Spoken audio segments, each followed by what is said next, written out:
പുതിയൊരു വീഡിയോയിലേക്ക് എല്ലാവർക്കും സ്വാഗതം. വളരെ പ്രധാനപ്പെട്ട ഇൻഫർമേഷനുകളാണ് നിങ്ങളുമായി ഷെയർ ചെയ്യുന്നത്. ചാനൽ ആദ്യമായി കാണുന്നവർ സബ്സ്ക്രൈബ് ചെയ്യുക, വീഡിയോ ലൈക്ക് ചെയ്ത് സപ്പോർട്ട് കൂടി തരിക. ആദ്യത്തെ റിപ്പോർട്ട് KSEBയുടെ ഭാഗത്തു നിന്നും വന്നിരിക്കുന്നതാണ്.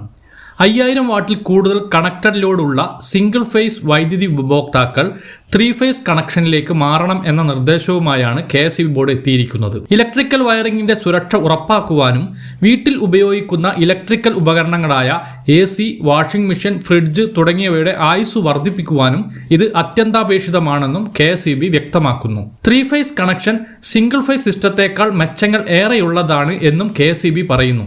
പ്രത്യേകിച്ച് ഇലക്ട്രിസിറ്റി തടസ്സങ്ങളില്ലാതെ ലഭിക്കുമെന്ന കാര്യത്തിൽ ഒരു ഫേസിൽ വൈദ്യുതി തടസ്സം സംഭവിക്കുകയാണെങ്കിൽ മറ്റു 2 ഫേസുകളിലൂടെ ഉപയോക്താവിന് വൈദ്യുതി ലഭിക്കുന്നതാണ്.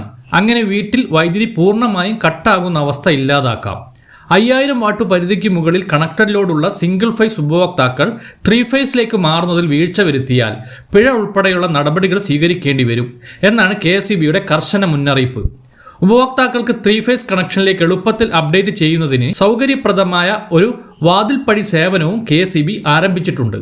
ഉപഭോക്താക്കൾക്ക് 1912 എന്ന ടോൾ ഫ്രീ കസ്റ്റമർ കെയർ നമ്പറിൽ വിളിച്ചോ 9496001912 എന്ന നമ്പറിലേക്ക് വാട്സപ്പ് സന്ദേശം അയച്ചോ പ്രാദേശിക KSEB സെക്ഷൻ ഓഫീസുമായി നേരിട്ട് ബന്ധപ്പെട്ടോ 3 ഫേസിലേക്ക് മാറുന്നതിനുള്ള അപേക്ഷ സമർപ്പിക്കാവുന്നതാണ്.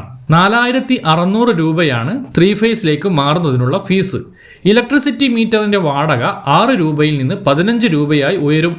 ഇതിനു പുറമെ സെക്യൂരിറ്റി ഡെപ്പോസിറ്റും ഉണ്ടാകും. KSEBയുടെ വിതരണ ശൃംഖലയുടെ നഷ്ടം ഒഴിവാക്കുവാനും ലോഡ് ബാലൻസ് നിലനിർത്തുവാനും അതുവഴി ഉപഭോക്താക്കൾക്ക് മെച്ചപ്പെട്ട നെറ്റ്വർക്ക് നൽകുവാനും KSEBയെ സഹായിക്കുന്നതാണ് ഈ പരിവർത്തനം. രണ്ടാമത്തെ അറിയിപ്പ്, ബാങ്കിൽ നിന്നും ധനകാര്യ സ്ഥാപനങ്ങളിൽ നിന്നും വായ്പയെടുക്കുന്നവർക്ക് അനുകൂലമായ വാർത്താ അപ്ഡേറ്റ് ആണ് ഇപ്പോൾ വന്നിരിക്കുന്നത്.